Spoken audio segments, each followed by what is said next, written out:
शेतकरी मित्रांनो, तुमच्याही 7-12 उतार्यावर एकापेक्षा जास्त नाव आहेत आणि ते तुम्हाला कमी करण्यासाठी अडथळा येतोय आणि यासाठी तुम्हाला शासकीय योजनेमधून सुद्धा मुकावं लागतोय किंवा बऱ्याच शासकीय योजनांचा तुम्हाला लाभ घेता येत नाही, तुम्हाला वंचित राहावं लागतंय.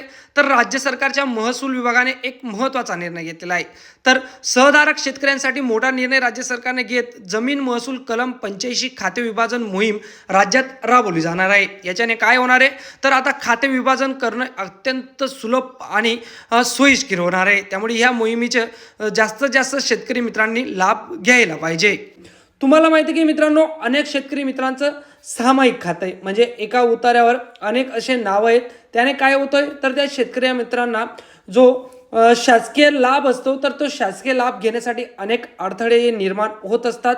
म्हणून अनेक शेतकरी मित्रांना या लाभापासून वंचित राहावं लागतं. म्हणून आज विचार राज्य सरकारने करत शेतकरी मित्रांसाठी अत्यंत महत्त्वपूर्ण हा निर्णय असणार आहे. काय याच्यामध्ये जी अपडेट आहे किंवा ही जी मोहीम आहे, तर ती कशा पद्धतीने राज्यात राबवली जाणार आहे याची सविस्तर माहिती या व्हिडिओच्या माध्यमातून देणार आहे. त्यासाठी व्हिडिओ शेवटपर्यंत बघा. जरी चॅनलवर नवीन असाल तर चॅनल देखील सबस्क्राईब करायला विसरू नका. शेतकरी मित्रांनो, महाराष्ट्र शासनाने सहधारक शेतकऱ्यांसाठी कलम 85 खाते विभाजन मोहीम ही सुरू केली आहे. ही मोहीम विशेष फार्मर ID शेतकरी म्हणजे ओळख क्रमांक आणि ॲग्रीस्टॅग अंतर्गत जमीन अचूक जोडणीसाठी महत्त्वाची आहे. अनेक गावांमध्ये एकाच खात्यात अनेक सहधारकाची नावे असतात, पण गाव नमुना 7 मध्ये पूर्ण क्षेत्रफळ किंवा एका व्यक्तीसमोर दाखवलेली असते. त्यामुळे शासकीय योजना, पीक पाहणी, फेरफार नोंदणी, जमीन खरेदी विक्री यामध्ये अडचणी या निर्माण होत असतात. हीच समस्या सोडवण्यासाठी कलम 85 खाते विभाजन मोहीम ही राज्यात राबवण्याचा निर्णय घेतलेला असून महाराष्ट्र जमीन महसूल अधिनियम 1966 मधील कलम 85 नुसार एकाहून अधिक सहधारक असलेल्या जमिनीचे अधिकृत हिस्सा वाटप खाते विभाजन करण्याची तरतूद आहे. या अंतर्गत प्रत्येक सहधारकाच्या नावावर त्यांच्या वाट्याचे अचूक क्षेत्र नमूद केले जाते. त्यामुळे भविष्यातील वाद, कागदपत्रातील गोंधळ आणि व्यवहारातील अडचणी या टाळता येतात. शेतकरी मित्रांनो, राज्यात ॲग्रीस्टॅग अंतर्गत फार्मर ID तयार करण्यात येत आहे. फार्मर ID साठी जमिनीची अचूक माहिती आवश्यक असते, परंतु सामायिक खात्यात पूर्ण क्षेत्र एका खातेदाराच्या नावावर दिसते.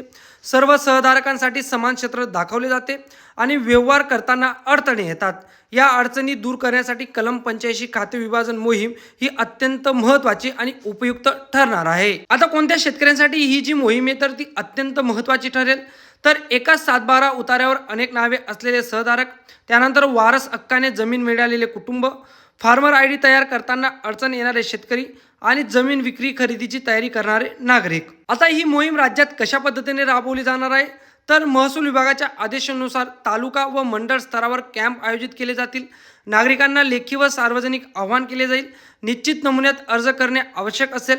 प्रक्रिया सुलभ, वेळबद्ध आणि पारदर्शकता ठेवली जाईल. आता मित्रांनो, फार्मर ID तयार करताना जमिनीची अचूक नोंद आवश्यक असते, परंतु जरी सामायिक खात्यात स्पष्टता दिसत नसेल तर अनुदानात अडथळे येऊ शकतात, पीक विमा प्रक्रियेत समस्या येऊ शकते आणि डिजिटल जमीन नोंद अचूक राहत नाही. म्हणूनच कलम 85 खाते विभाजन मोहीम फार्मर ID साठी अत्यंत महत्त्वाची आहे. आता याच्यामध्ये काही कायदेशीर बाबी असते, ते म्हणजे कायद्याच्या तरतुदीचे पालन करणे आवश्यक राहील.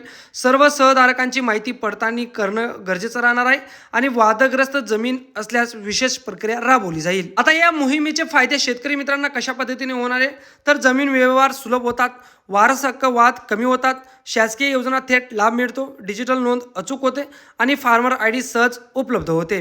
2026 मध्ये राज्यभर मोठ्या प्रमाणात ही मोहीम राबवली जात आहे. तालुका स्तरावर कॅम्पद्वारे अर्ज स्वीकारले जातील. त्यामुळे सर्व सहधारकांनी संधीचा लाभ घेणं अत्यंत महत्त्वाचं आहे. शेतकरी मित्रांनो, महाराष्ट्रातील सहधारक शेतकऱ्यांसाठी कलम 85 खाते विभाजन मोहीम ही अत्यंत महत्त्वाची संधी आहे.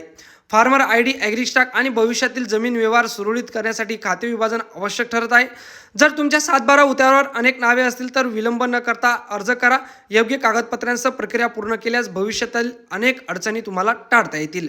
तर हा जो शासन निर्णय, तर तो अत्यंत महत्त्वाचा शासन निर्णय 18 फेब्रुवारी राज्य सरकारने चा जो महसूल विभाग आहे, तर त्या महसूल विभागाने प्रसिद्ध केलेला आहे. यात म्हटलं आहे की महाराष्ट्र जमीन महसूल अधिनियम 1966 मधील कलम 85 नुसार शेतजमिनीवर एकाहून अधिक सहधारक असतील तर जमिनीच्या हिस्साच्या विभाजनाकरिता मोहीम राबवण्याबाबत हा महत्त्वपूर्ण जो निर्णय तर राज्य सरकारने घेतलेला आहे. मित्रांनो, आता तुम्हाला महत्त्वाचा प्रश्न पडला असेल की तुम्हालाही तुमच्या 7-12 वरून जे नावं आहे तर ते नावं कमी करायचे असतील तर तुम्हाला कोणाशी संपर्क साधावा लागेल किंवा अर्ज कुठे करावा लागेल, तर तुम्ही तुमच्या गावाच्या तलाठी कार्यालयाशी संपर्क साधून या मोहिमे संबंधात अधिक जी माहिती तर ती जाणून घेऊ शकतात आणि कशा पद्धतीने अर्ज करायचा तर ते तुमचे तलाठी तुम्हाला मार्गदर्शन करतील. मित्रांनो, व्हिडिओ आवडला असेल, व्हिडिओ जास्तीत जास्त शेतकरी मित्रांपर्यंत नक्कीच फॉरवर्ड करा, जेणेकरून या मोहिमेचा जो फायदा आहे तर तो जास्तीत जास्त शेतकरी मित्र घेतील. आणि अशाच पुढच्या व्हिडिओसाठी आपलं चॅनल सबस्क्राईब करायला विसरू नका.